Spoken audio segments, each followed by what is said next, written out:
आदमी जो बहुत ज्यादा खराब कर्म कर रहा है, बहुत ज्यादा पाप कर रहा है, तो फिर वो इतना ज्यादा सुखी कैसे है? इसका आंसर मैं आपको दे देता हूँ, जो कि गीता में भी लिखा गया है और जो हमारे हरे कृष्णा राम राम शास्त्रों में लिखा गया है कि क्या हमको हमारे कर्मों का फल अगले जन्म में भोगना पड़ता है? तो जी हाँ, भोगना पड़ता है। आपने कई बार सुना होगा कि कोई बच्चा पैदा हुआ, होते ही उसको एक गंभीर बीमारी हो गई, होते ही उसको कैंसर हो गया। तो भाई कैसे हो गया? वो तो छोटा बच्चा है, वो तो 1 साल का मासूम बच्चा है, उसको वो बीमारी कैसे हो गई? तो आप यकीन मानिए, उसका तो कोई कर्म ही नहीं था। 1 साल के बच्चे का तो कर्म शुरू भी नहीं हुआ जी, उसका सिर्फ शरीर बदला है। उसके कर्म पिछले जन्म से चलते हुए आ रहे हैं, जो कि गीता में लिखा गया है। पिछले जन्म में उसका ऐसा कोई कर्म रहा होगा कि उसने किसी को दुख पहुंचाया होगा, तो यकीन मानिए वो इस जन्म के अंदर शुरुआत में ही उसको इसका फल मिल गया। कई बार ऐसा होता है, एक ही प्रोफेशन के अंदर कुछ लोग अलग अलग होते हैं, एक ही समाज में कुछ लोग गरीब होते हैं, एक घर के अंदर कोई बच्चा बहुत ही सोने के पलंग पे है और एक घर के अंदर एक बच्चा बिल्कुल गरीब घर में पैदा हो गया, उसके माँ बाप के पास उसको खिलाने के लिए सुबह शाम की रोटी भी नहीं है। तो आप यकीन मानिए, हमारे कर्मों का फल भोगने के लिए हमको शरीर बदलना पड़ता है। आत्मा तो खैर वही रहती है, इसीलिए पुनर्जन्म भी होता है और सिर्फ फल भोगने के लिए ही होता है।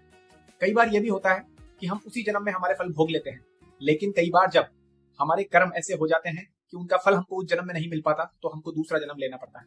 एक क्वेश्चन सब बोलते हैं, या एक क्वेश्चन सबके दिमाग में आता है कि एक आदमी जो बहुत ज्यादा खराब कर्म कर रहा है, बहुत ज्यादा पाप कर रहा है, तो फिर वो इतना ज्यादा सुखी कैसे है?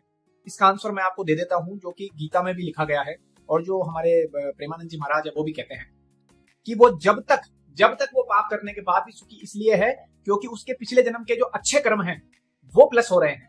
तो धीरे धीरे जब वो माइनस होते जाएंगे, उसके बाद उसको उन कर्मों का फल मिलना शुरू होगा। हो सकता है इस जन्म में नहीं मिले, इसके लिए वो अगला जन्म जरूर लेगा। लेकिन हमको ऐसा लगता है कि पर्टिकुलर आदमी तो इतना बड़ा पापी है, इतने गलत काम कर रहा है, चोरी चकारी कर रहा है, गुंडा है, खूनी है, फिर भी इतना कुछ है, फिर भी उसको कोई दिक्कत नहीं है। नहीं, दिक्कत होती है, इनडायरेक्टली होती है या फिर डायरेक्टली होती है। हो सकता है हमको ना दिखे, लेकिन होती है। इससे ये सिद्ध होता है कि हमको हमारे कर्मों का फल मिलता जरूर है, अगले जन्म में मिलता जरूर है, और इसके लिए ही हम पुनर्जन्म लेते हैं और इसके लिए ही हम हमारा शरीर बदलते हैं। आत्मा वही रहती है, लेकिन शरीर बदल दिया जाता है। इसीलिए आप याद रखिएगा कि हम कोशिश करें कि हमारे कर्म अच्छे हों, हम लोगों की हेल्प करें और कोशिश करें कि हमसे गलत ना हो। अब है तो हम मानव रूप ही, तो गलतियां भी हो सकती है, क्योंकि वो सब प्री डिसाइडेड है, तो जो लिखा है वो होगा। लेकिन फिर भी हमेशा अपने ईश्वर को याद रखने की कोशिश करें, जिससे जो हम पाप करते हैं उसके अंदर उसका फल भोगते समय तकलीफ बहुत कम होगी, लेकिन यकीन मानिए फल आपको भोगना पड़ेगा।